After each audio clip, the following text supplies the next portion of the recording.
Here's what I didn't say in part 1 and why gastric sleeve surgery was the most terrifying but most rewarding and best decision I've ever made. If you're new to my page, my name's Kirsty. I am finally plucking up the courage to go into my weight loss journey, warts and all, tell you the truth and nothing but the truth, as they say. Ask me questions. I'm an open book. I will answer them honestly, and come to think of it, there's probably not a question I won't answer. Best place to start is at the very beginning, as one of my favourite musical songs says. I've been overweight for as long as I can remember. I was an early bloomer, and as we all know, kids can be really cruel. Sorry. I was bullied since, let's say, primary school. And I think I've been on every diet under the sun. My mum first took me to the doctor, she said, when I was about 6 years old, because my weight just kept piling on. And rather than give my mum help or advice, they reported her to social services because they thought she was starving my brother and giving me all the food. I shouldn't laugh, but absolute joke. Anyway, what mum didn't realise, because we owned a general stores in the little village that we lived, I would come home from school, even at the youngest age I can fully remember, I would nick packs of crisps, chocolate, behind mum and dad's back. I would secretly eat them in my bedroom, hide the wrappers, and it wasn't until mum found the wrappers one day that I had to say, I've been secretly eating, it's because I'm being bullied, blah, blah, blah. Anyway, after that, I think it was about when I was 11, I got referred to the dietitians. I've been on meal replacements even as a kid with supplements. That was horrid. I just remember this really rancid tasting tablet I used to have to take. Not good. I've done Weight Watchers. I went to my first Weight Watchers session with my mum, I think at age 13. You name it, I've done every diet under the sun. Now, what was baffling the doctors and healthcare professionals back then is I was a swimmer, and when I say swimmer, I didn't just go with my friends on the weekend. I was training 5 days a week, and some days 2 times a day. I was in competitions every weekend. That would be local but also national competitions. This is me on the first position. Yes, I was a champion. That was such a long time ago, guys.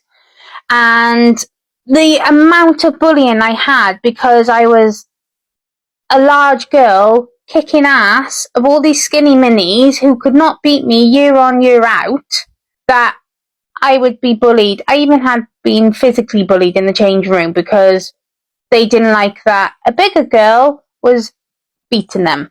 Anyway, doctors couldn't understand, if she's training this much, why is she still overweight? And one doctor said, oh, it's because her body's used to it. I always used to joke, every year I would age, my weight would go up a stone or 2. And I think my weight eventually was higher than my actual age, which I laugh about now, but it wasn't good at the time. After trying every diet under the sun, my GP finally referred me to the NHS Weight Management Service Level 3. Now, Level 3 is where you deal with a multidisciplinary team. That consisted of a bariatric consultant, so surgeon-led sort of service, a psychologist, a dietitian, and a fitness coach, but expert. And it was hard work. I was with this service for, I want to say 2.5 years, and it looks at triggers, why I was comfort eating. And there were some really hard sessions with a psychologist. I had to go into, obviously, the bullying, physically and mentally. I'd also been sexually abused. We knuckled down and realised it was a camouflage, because I'm no psychologist, but basically what it was, I kept myself overweight so I wouldn't be as attractive to other people. We unpicked them, and worked with a dietitian. Now, she was great. She wasn't, look, you need to be eating this, you need to be eating that. She helped me saying, right, you're reaching for that packet of crisps. Stop for 5 seconds and say to yourself, why am I having that? Have a little notebook with you. Write down bored, stress, emotional, or because you are hungry. And that was an amazing tip. But the one thing that turned it all around for me was actually Hazel, my psychologist. She asked me one question. Never been asked it before. She goes, Kirsty, what is hunger? And I was like, well, when your body needs nutrition. She goes, no, what is hunger to you? And I sat there, like I just did now, in total silence. I didn't know what hunger was. I was eating my emotions, so that meant I was constantly grazing, day in, day out. I was not linked in to my body to understand what hunger pain was. When my body was trying to tell me I was hungry, I didn't have a clue because I wasn't linking my mind to my body. Food was my constant. It was my best friend. It was always there when I needed it. It gave me that lift when I needed to be lifted, but it would also comfort me when I was feeling down. I had to relearn and really understand how to cope with my emotions. On level 3 weight service myself for 2.5 years now. I was doing well. I'd lost like 2 or 3 stone, and I think I joined the service at 28 stone. Not good, peeps. How I was even managing to function, I don't know. But I was. I was still up and about everywhere. I was still doing my nursing training on the wards. Don't get me wrong. I was absolutely knackered after a 12-hour shift because my legs, they've been carrying around this 20-odd stone person for 12 hours, not wanting to sit down because if a fat girl sits down, she's lazy, but the skinny minis on the ward happily sit down for half a shift. Anyway, I'd lost 3 stone, I think it was, and Mr. Habubi brought me in, and again, I gotta say, do love him. And he said, I'm going to refer you over to level 4. Now, at the time, didn't have a clue what level 4 was. And he said, it's down to Marston Hospital in Swansea for them to consider bariatric surgery. And I was like, surgery? I haven't even asked for surgery. I'm doing all right, aren't I? He goes, no, you're doing really well. He said, but I want you to hit your goal. And he says, you're a perfect candidate. You've made all the necessary steps. You're working on that emotional attachment and making healthier behavior choices. You're losing weight, so your diet has improved. You've done the foundation work that he felt surgery would be successful for me. So I was like, okay, because I'm going to be honest. I thought it was a cheat. I thought, oh, that's a cop-out, isn't it? That's going to be really easy. Have your stomach stapled and you're going to lose weight. And I thought, well, people have told me people who do that have got no willpower. And that was me. I hold my hand up. But anyway, I said, let's see what it's about. I think I was on the wait list, I want to say about 6 months. And it was, I want to say, my first appointment was around November time, 2018. And what it was, went down to Morrison Hospital. It was like an education day. There was only about 6 other patients that had been referred. We were all in this classroom, and Nia, the specialist nurse, was fantastic. She went through all the different surgery options, explaining why the band they no longer offer on the NHS because there's a high percentage of people will relapse and put all the weight back on, and if not more, when the band was moved. The only 2 options that they were offering were bypass and gastric sleeve. We went through the operation, how it worked, what was done. And me and this other girl, she was lovely. We were like, well, that's all good and well, but I could have looked that up on Google. Me and this other girl, we stayed behind and we spoke to Nia and we said, Nia, what does this actually mean? If we want the surgery, how do we go about saying, can we have the surgery? And she goes, girls, the fact that you're here for this session, it means 1, we've accepted you onto level 4, and 2, you've been granted the funding to have this operation. was a matter of booking in your pre-assessment and getting you booked in for the surgery. And you could have hit me across the head with a brick. I was not expecting that at all. Got home and we sat down. We had a really good chat. My other half, he loves me no matter what. He's loved me at 28 stone and he loves me now. And he goes, I will support you no matter what you want to do.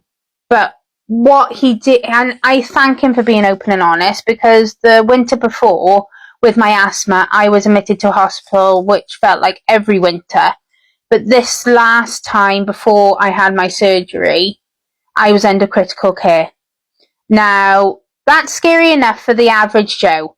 But when you've got medical training and the outreach rapid response nurse says to you, we're going to have to intubate you if you don't start improving, I knew, being the weight I was, if they intubated me, I weren't coming off that ventilator. The thought of losing me, he said, he doesn't want to have to think about that ever again.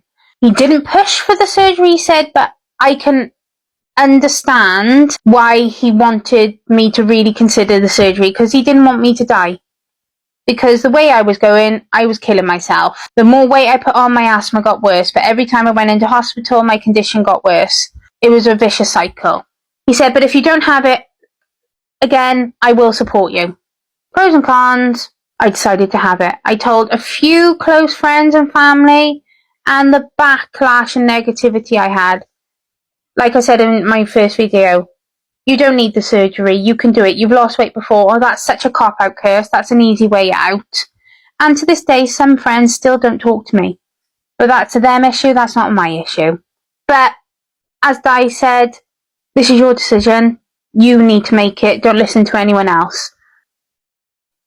It was the 4th of April, 2019. I was sat in the waiting room, ready to have my surgery. And I was petrified. I wrote every loved one a letter saying how much I loved them. I left Di a letter with all the bank details, because he never pays a bill, how to pay this bill, this is my log on for my, social media accounts, blah, blah, blah, blah, blah. I honestly, even though I'd had general anaesthetic before, I was petrified I weren't coming out with this operation. Because one, it was the heaviest I've ever been, and I knew that was a risk. My asthma, that was a risk. But this was removing 8% of a body organ as well. Who would naturally think that's an easy way out? Because telling you, it ain't. And I wish people would stop saying it is the easy option, because if you've never had to make that decision, you don't have a clue. Surgery is a very, very individual choice. There's reasons people choose the surgery. If you're making that comment, that ignorant comment, you don't know what that person's gone through in their past and why they are overweight. They don't have to tell you, because it is none of your business. It's personal to them. You don't know all the reasons or all the previous things they've tried to lose weight. I had tried everything. What I want to finish on really is, this was my choice. I didn't come to it easy. I done the foundation work to make sure I was fully prepared, giving myself the best chance that surgery was going to work. Surgery is only a tool. It's not a guarantee. It's not a quick fix. You are committing to a lifelong change of habits. You have to change your diet, because a healthy diet is a starting point. But post-surgery is a completely new diet. You have to focus on certain nutritions, protein, because you're not able to get as much in. And the last thing you want is to have further complications because you're not adhering to the right lifestyle after surgery. So I'm happy I made the decision. It saved my life, and that I'm not overreacting. It did save my life. Touch wood, I've not gone into hospital ever since with my asthma, because it's so much more controlled. Before my disability, I was loving being active, training. I was even signed up to do a bloody relay triathlon. That's how mental I was. Hence how I've exacerbated my injured knee. But again, I'm digressing. If you're considering gastric surgery, please, please, please, please do the groundwork. make sure you're fully prepared. I know it's hard. The journey to understand what your food habits are triggered by, if that's emotional, if it's addiction, as much as that is hard to face sometimes, you need to do it because you're giving yourself the best chance. The surgery has been a lifesaver, and I know I've said that a few times, but it has. If you're watching this considering gastric sleeve, do your research. Reach out to the right people. They are available in the NHS. There is a criteria you have to hit to get into level 3 and then move on to level 4. But don't be scared. They're there to help you. And whilst it may be a real struggle and a difficult journey to get through, it's so worth it. It really is. I know I've gone on. I think this is probably going to be about a 20-minute video, so I do apologise if you've got bored halfway through. My inbox is always open.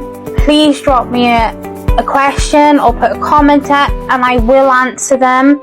Do what's right for you. Try and block the negativity out and focus on you and what you want to do. And if surgery is for you, go forth and conquer, as they say.